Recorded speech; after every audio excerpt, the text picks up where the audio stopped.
Bonjour à tous. On se retrouve aujourd'hui pour discuter de l'expérience utilisateur et plus spécifiquement de l'expérience utilisateur et des sciences cognitives dans le cadre du jeu vidéo. De quoi parle-t-on? Eh bien, en général, quand on parle d'expérience utilisateur, on peut dire que notre but, ça va être quelque part d'essayer d'anticiper comment notre audience va percevoir et va apprécier le jeu ou le produit qu'on va proposer. Donc, ça va aussi être d'anticiper à quel point leur expérience est engageante. Et tout ça, bien sûr, par rapport aux intentions de design. Donc, concrètement, l'UX dans le jeu vidéo, ça consiste simplement à se mettre à la place du joueur en considérant du coup ses perceptions, son attention, ses capacités cognitives, pour lui proposer une interface de jeu qui soit fluide et qui réponde aux attentes d'un public qui devient toujours de plus en plus exigeant. Donc, on va évaluer les attentes, l'expérience de jeu et les points bloquants qui viennent potentiellement la dégrader. Petite précision, on parle bien ici de points bloquants et pas de difficultés délibérées. Le niveau de difficulté et le challenge, c'est quelque chose qui est normal dans un jeu vidéo. Il est généré par les game designers et il est consenti par le joueur. Donc, bien faire la distinction entre le challenge du jeu et les points de friction dans l'expérience de jeu. Donc, quand on va imaginer l'expérience que l'on veut offrir à nos utilisateurs, on va d'abord avoir une idée. On va avoir un modèle mental de ce qu'on veut offrir. Et ce modèle mental, on va essayer de le faire rentrer dans un système. Dans le cadre du jeu vidéo, on a un moteur de jeu. Et ce moteur de jeu impose des contraintes. Donc, il faut qu'on joue avec ces contraintes, qu'on les prenne en compte quand on crée un jeu vidéo. Donc, on va devoir adapter notre modèle mental à toutes ces contraintes pour finalement les faire rentrer dans ce système. Et les utilisateurs, de leur côté aussi, ils vont se faire leur propre modèle mental de ce qu'ils pensent que le jeu va leur offrir, de ce que l'expérience de jeu va être pour eux. Donc, on a des contraintes. Et c'est ici qu'on va aborder le sujet des sciences cognitives et des contraintes imposées par notre cerveau, les limitations qu'impose notre cerveau. Il faut savoir que quand on est en interaction avec un jeu vidéo, tout passe par le cerveau. Ça va passer par la perception, par notre compréhension, par notre attention, etc. Donc, c'est vraiment important de comprendre les limitations de notre cerveau quand on propose un jeu, mais aussi un produit, une interface en général, pour pouvoir justement anticiper les différents problèmes qui peuvent arriver et qui peuvent donc créer des points bloquants dans l'expérience. Donc, pour faire très très simple, chaque fois que l'on découvre un nouvel objet, qu'on apprend, qu'on expérimente, voilà à peu près ce qui se passe dans le cerveau. Donc, on a une information qui entre, qui passe par un input, on pourrait dire, et il va y avoir un traitement de l'information avec différents facteurs d'influence qui vont rentrer en jeu à ce moment-là, comme par exemple l'attention, les émotions ou encore la motivation. Et ensuite, cette information va être intégrée en mémoire. Donc, trois grandes phases, la perception de l'information, le traitement de cette information, et ensuite, on a l'intégration en mémoire. Ce qu'il faut comprendre de ces trois points, c'est qu'on rencontre, donc, comme je l'ai dit, des limites qui vont vraiment être importantes à prendre en compte lors de la conception, à savoir que notre perception est subjective, notre attention est limitée et notre mémoire est faillible. Donc, savoir ça, c'est vraiment très utile pour concevoir n'importe quelle interface, que ce soit un jeu vidéo, une application mobile ou n'importe quoi. Il faut vraiment prendre la mesure de ces limitations si on veut offrir l'expérience que l'on souhaite. Donc, pour illustrer mon propos concernant la mémoire en particulier, je voulais vous proposer de regarder la courbe de l'oubli établie par Ebbinghaus dans les années 1800, la fin des années 1800, qui montre le déclin de la rétention des informations dans le temps.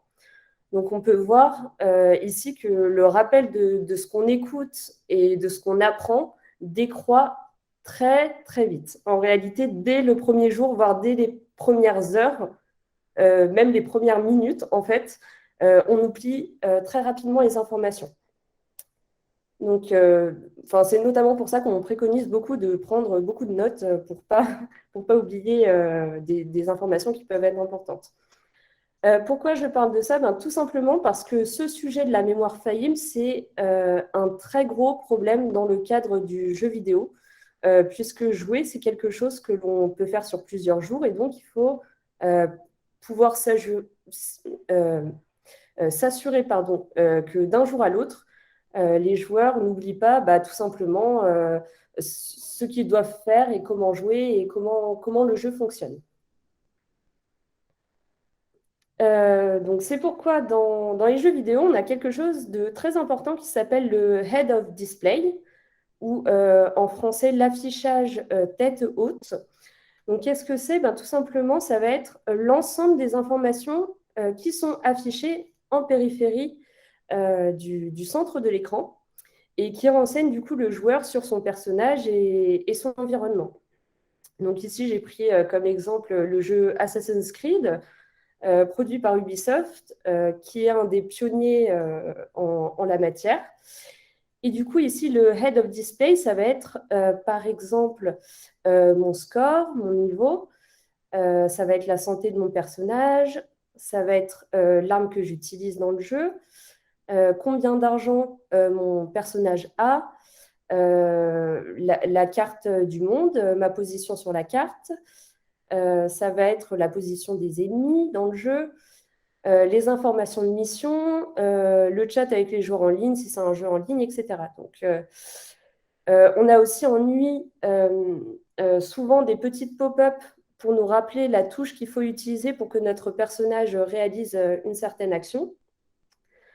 Donc, voilà, le Head of Display, c'est l'essentiel pour alléger en fait la charge cognitive de l'utilisateur et notamment du coup la charge mnésique.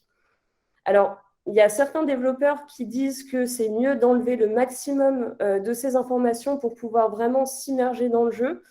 Alors, ça peut marcher pour des jeux très très simples, mais dès que les jeux deviennent un peu plus complexes, si on retire ces informations, ça va vraiment peser très très lourd sur la mémoire du joueur. Donc, c'est vraiment là tout l'intérêt du Head of Display, pardon. Donc, du coup, de décharger l'utilisateur, de décharger le joueur d'une charge mnésique qui peut être très importante. Je vous mets un autre exemple ici avec le jeu Fortnite. Donc, on a beaucoup d'informations rappelées à l'écran, mais en réalité, il faut savoir qu'il y a un très gros travail d'UX derrière pour déterminer quels sont les éléments les plus importants à conserver pour guider le joueur sans dégrader l'expérience de jeu. Donc, le but ici, ça va vraiment être de réduire l'HUD, enfin l'interface, pour permettre l'immersion tout en mettant en avant les informations les plus utiles pour le joueur. Un autre exemple ici rapidement avec le jeu The Witcher, donc avec l'inventaire du personnage. Donc l'inventaire, c'est souvent un endroit un peu stratégique dans ce genre de jeu, donc il faut pouvoir organiser et présenter les différentes informations de manière à rendre l'expérience du jeu la plus compréhensible et la plus fluide possible. Alors, qu'est-ce qui va être important en termes d'interaction? Eh bien, dans le jeu vidéo, on a deux éléments principaux en termes d'interaction avec le jeu. Donc, on a l'utilisabilité, donc tout ce qui est les feedbacks, la cohérence, la charge de travail, la gestion des erreurs, etc.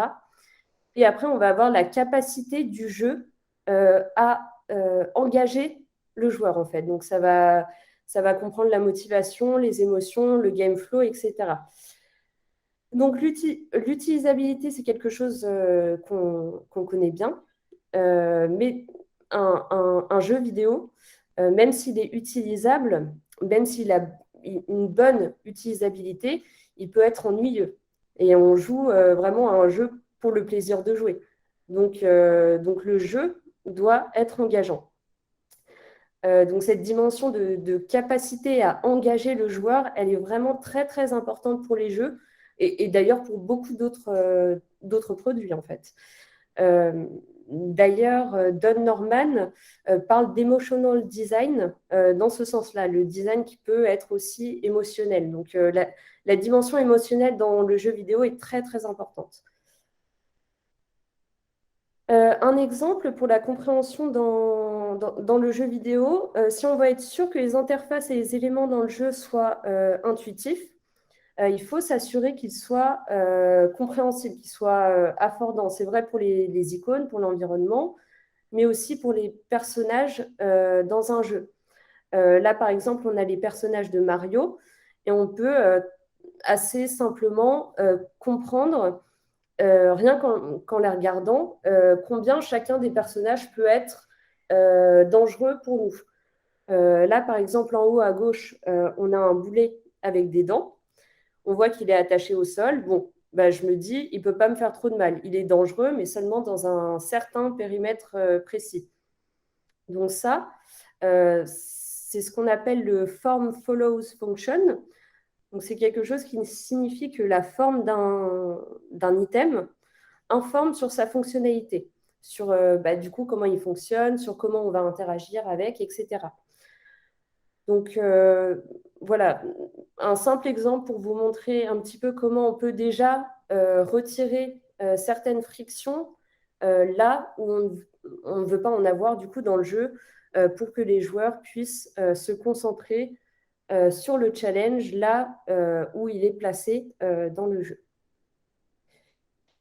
On va aussi parler de flexibilité et d'accessibilité, puisque dans le jeu vidéo aussi, on veut s'adapter à tout type de personnes. Donc, par exemple, on va choisir si on veut des sous-titres ou pas, si on veut choisir la taille des icônes, changer les contrastes, etc.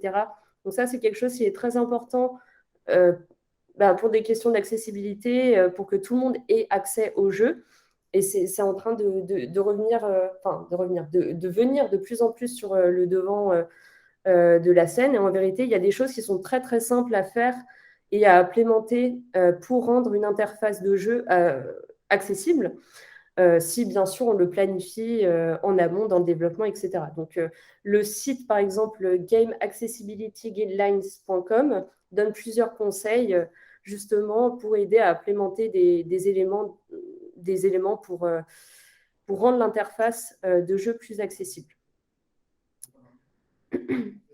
Donc l'utilisabilité, c'est important, l'engagement également. Le jeu doit être engageant, ça passe par de la motivation, ça va passer ensuite par de l'émotion, par exemple le sentiment de présence, la surprise, l'excitation, etc. Et ensuite, ça va passer par le game flow, donc par exemple la courbe de difficulté, la courbe d'apprentissage, etc. Donc, dans l'engagement du joueur, on a la motivation extrinsèque qui est très utilisée dans le jeu vidéo. On a des buts très précis. Il faut accomplir une mission et quand on le fait, on a une récompense. Donc ça, c'est très utilisé dans le jeu. Et également, on a la motivation intrinsèque qui est très importante. Donc là, ça va être plus le côté sentiment de progression et de performance dans le jeu qui va en fait nous motiver à continuer à jouer. On utilise beaucoup cette notion dans les RPG, par exemple, où quand on gagne un niveau, ben, on gagne en compétences et on devient donc plus puissant. Là, on a un exemple d'arbre de compétences avec des points d'aptitude à placer pour progresser et devenir encore plus fort dans le jeu. Donc voilà, après, il y a beaucoup d'autres facteurs qui entrent en compte. Je ne vais pas pouvoir tous les citer maintenant. On peut parler de la dimension personnelle, relationnelle, la coopération dans les jeux vidéo, etc. Donc énormément de facteurs qui vont jouer sur l'engagement dans le jeu. Je vais finir sur le game flow. Donc, le jeu doit être ni trop facile ni trop difficile. Il faut que pour le joueur, il y ait du challenge. Il faut qu'il y ait un bon passing. Donc, il faut qu'on ait un bon rythme, en fait, dans le jeu, qui ne soit pas toujours stressant pour le joueur. Et enfin, avoir un bon niveau d'apprentissage. Donc, comment on va apprendre aux joueurs tous les éléments dans le jeu. Et ça, c'est un point très, très important. Comment on accompagne le joueur, en fait, dans son apprentissage, dans la manière d'utiliser le jeu.